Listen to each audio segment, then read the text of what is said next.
Hello everyone. आज हम voice का एक कंसेप्ट पढ़ेंगे और वॉइस में उसमें एक छोटा सा कंसेप्ट है कि डूअर के साथ या सब्जेक्ट के साथ हम वर्ब का यूज करेंगे, उसी के बारे में आज हम लोग पढ़ते हैं। तो सबसे पहले हम जिक्र करते हैं कि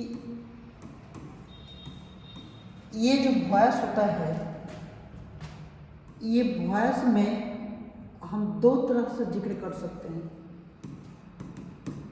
एक एक्टिव और एक पैसिव, ये दोनों। तो एक्टिव जितना टेंस का सेंटेंस हम लोग पढ़े हैं, जैसे टेंस का जितने भी सेंटेंसेज हैं सबके सब एक्टिव होते हैं। और पैसिव क्या होता है कि टेंस वाला ही रहता है लेकिन इसके साथ बी प्लस V3 होनी चाहिए, तो पैसिव होता है। अब बी का कोई भी जो एक्जुलरी वर्ब्स हो, हेल्पिंग वर्ब हो, उसके साथ V3 होना चाहिए, तो मेरा पैसिव फॉर्म में होता है। अब यहाँ पे कुछ हम बात बताते हैं।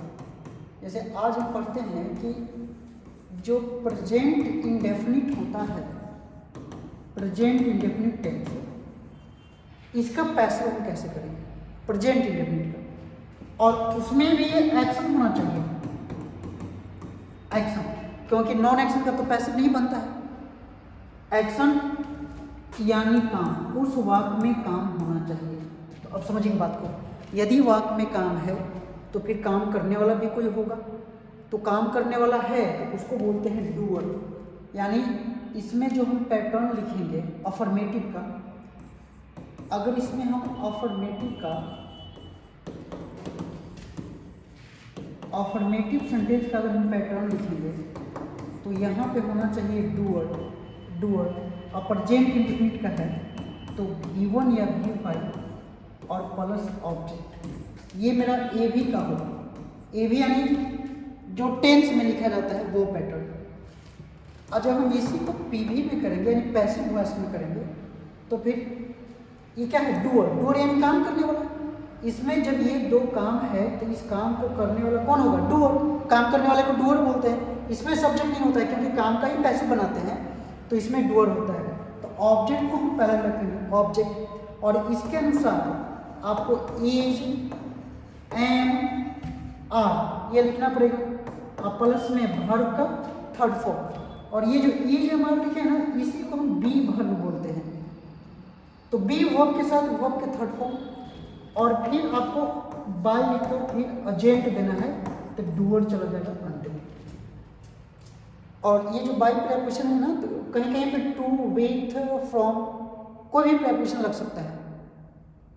लेकिन यदि डूअर लिविंग हो या डूअर है, काम करने वाले को ही लिखना है, तो उसको बाय के साथ हम लिखते हैं और इसे हम बोलते हैं एजेंट, डूअर को। तो डूअर की जगह पे एजेंट से भी लिखा जाता है बुक में, तो उसको भी ध्यान रखिएगा। अब इसमें देखिए, जैसे एक एग्जांपल हम देते हैं कि मोहन कट्स द ट्री, कि मोहन पेड़ काटता है। तो जब इसको करेंगे तो the tree is cut by Mohan. एकदम छोटा छोटा पहले बात सीखिए। इसमें मोहन था डूअर, तो इसको हम पहले लिखे। अब क्या किए कि बाई के बाद हम डूअर को पीछे लेके चले गए, और जो आपका ऑब्जेक्ट था तो उसको हम पहले लिख दिए। तो ये ऑब्जेक्ट को हम यहाँ पे दर्शा दिए। तो इस तरह से हमें बनाना है। और इसी में अगर हम बात करें तो ये मेरा बी वर्ब है और ये बी का थर्ड फॉर्म। तो इसलिए पैसिव में हम ऊपर में लिखे थे कि बी के साथ थर्ड फॉर्म होता है तो वो पैसिव होता है, तो ये मेरा पैसिव हो गया। और अगर एग्जाम्पल देखा जाए तो देखिए, दूसरा क्वेश्चन है कि Ram reads a book, Ram reads a book. जब इसको बनाएंगे तो a book is read by Ram, ठीक है। इसमें जो ऑब्जेक्ट था उसको हम पहले लिख दिए और जो इसमें था उसको अंत में लिख दिए। यही काम आपको भी करना है।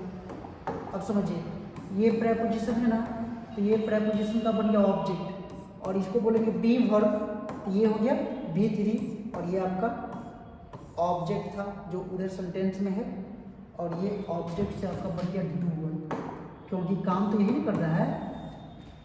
ठीक है, देखिए पैसिव में मतलब हमारे माइंडसेट क्या रहता है कि पैसिव करते समय जो सब्जेक्ट है उसको ऑब्जेक्ट कर दो, जो ऑब्जेक्ट है उसे सब्जेक्ट कर दो, ऐसा नहीं होता है।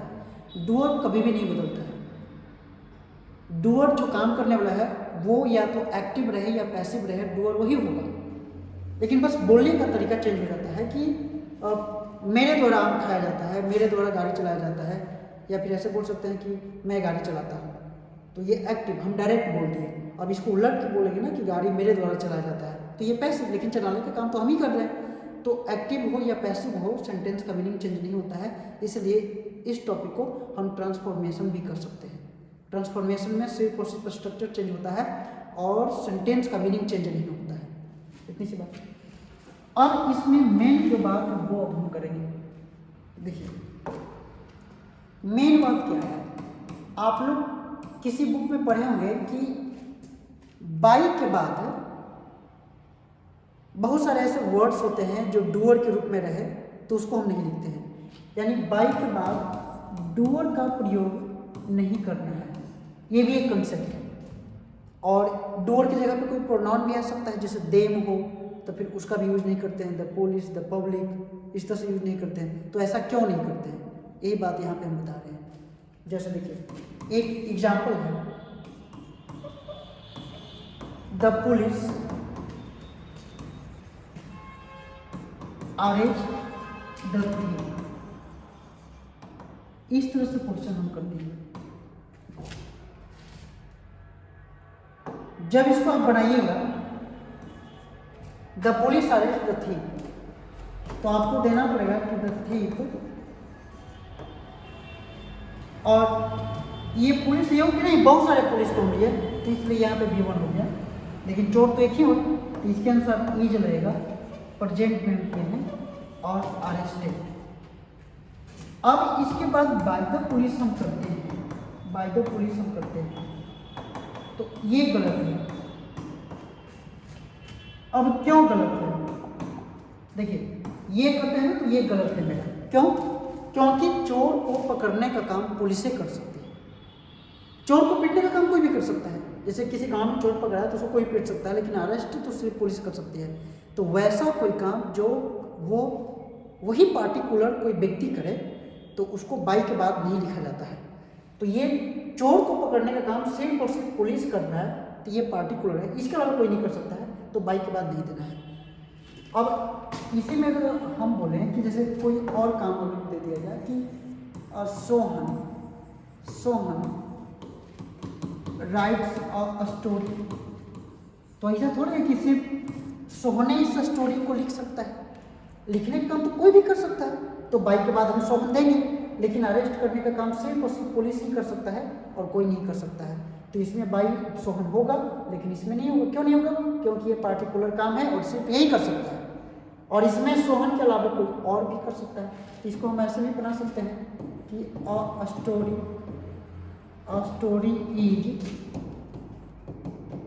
रिटेन बाय सोहन, तो बाई इसमें देना पड़ेगा, बाई इसमें देना पड़ेगा, लेकिन जिसमें पार्टिकुलर वही काम करे तब उसमें नहीं देंगे। ठीक है, और भी है, जैसे इसी में और एग्जाम्पल हम लेते हैं,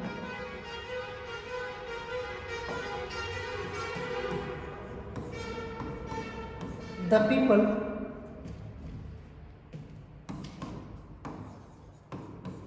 टीच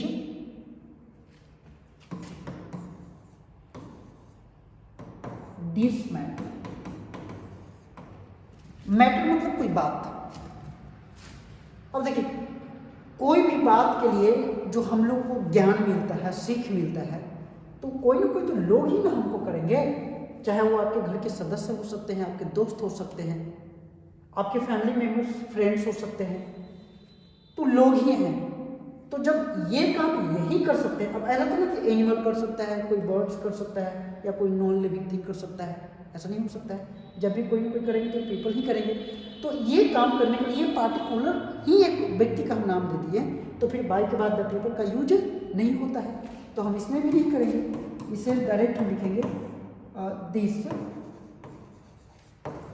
मैटर इज टॉक्ड, बस बाय द पीपल देने का जरूरत नहीं है, ये पूरा हो गया। तो आज यही हम पढ़ाएं आपको।